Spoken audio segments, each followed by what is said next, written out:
Thank you, Mr. Speaker, and I thank the honourable House Leader from the opposition for the amendment on the Act to ensure independent environmental monitoring. And of course, the amendment is a good one because the bill in its current form really goes the opposite direction as what the title advertises that it goes. This will actually give all members of all sides of this House an opportunity to get together, hear expert evidence and testimony from Albertans who are well-suited, well-able, well-educated, well-experienced to give us advice on getting this right. Because the environment is something that we all share. It needs to be monitored, it needs to be enforced, and it needs to be done fairly. It needs to be done in such a fashion that the future is protected for our children and grandchildren. And it also needs to be done fairly in such a fashion that when it's done well, that those companies and those beings seeking to operate their companies, extract resources, and undergo activities of that nature that have committed to doing it right, doing it properly, doing it in a way that stands up to environmental scrutiny, will be allowed to do so. Anything else is not suitable. Anything else is not good enough for Alberta.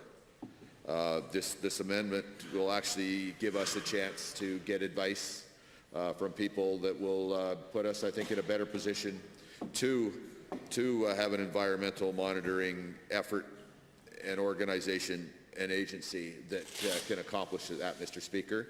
And I would implore all members of the House to vote for this amendment. It can only make the legislation better. Thank you. Any other questions under 29.2a to the member from Calgary-Hays?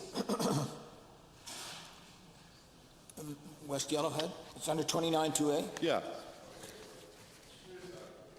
Well, I find this very interesting in the fact that the third-party member over there talks about environmental issues. Well, I've been involved in the environmental issues for many years, honourable member.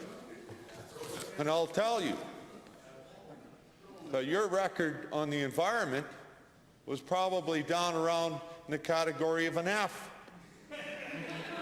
Okay? That's where it sat. Whether you were talking forestry issues, whether you're talking air and water issues, they were all down there. Right? They were there.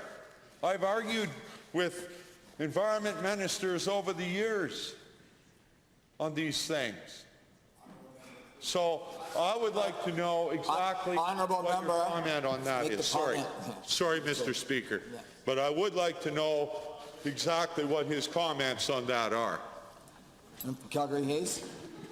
Well, Mr. Speaker, and the protest continues. That's my, and actually the honourable member just made all my arguments from the first time I was on my feet. He actually gave them a resounding approval, stating, and in fact, even in his remarks here, he talked about how he argued with environment ministers. Did you hear what he said, Mr. Speaker? He argued with many environment ministers, and yet the same member is happy to put the whole environmental monitoring thing under the control of every environment minister from now on. Isn't that interesting? It doesn't. You see how that just doesn't match up?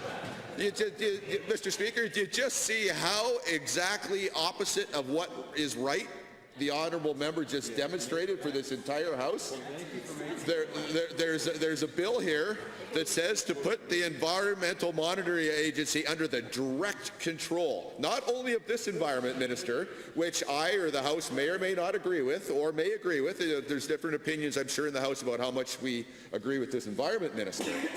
But this bill doesn't just say put it in control of this environment minister. It says put it in control of every environment minister forever until the legislation changes. And the government side member just stood up and said there was a whole string of environment ministers that he fought with because he couldn't trust that they would independently do the right thing. So, and then he asked me my opinion. Well, you know what? When I get served up a softball that slow and that easy, what can I do but hit it over the fence? Because he just made the argument He just absolutely made the argument that this should go to committee to be improved, because he absolutely just made the argument that the legislation in its current form is absolutely a disaster. I couldn't possibly give better evidence against this legislation than the honourable member on the government side just delivered.